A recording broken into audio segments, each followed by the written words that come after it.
And so with the openings, again, I'm going to have some catchy hook at the beginning that is going to be a running theme. And now I might not use that same consecutive use of terms throughout the trial in that same succession every time.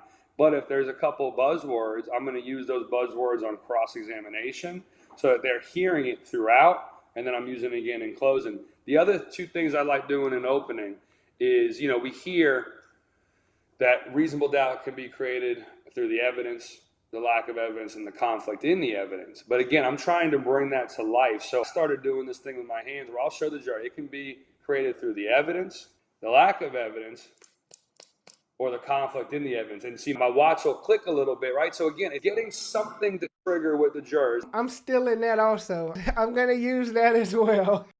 Please do. Let me know how it works. I think it works, but it just might be in my head. So I'm interested to see if someone else likes it. And then again, I'm doing that in closing, right? I'm driving it back. And I think it's just a visual that they can take back with them into the deliberation room.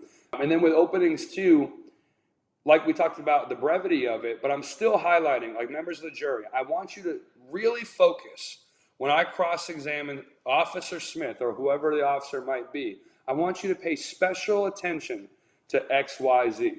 I try to highlight, I'll tell a short story, but I really try to point out what I want them to focus on throughout the trial. Because then when that same moment comes up on cross-examination, or if it's a direct examination of my own witness, I'm going to signpost that to, again, get the jurors' attention, and then in closing, sew it all back together. So that's really the goal of opening.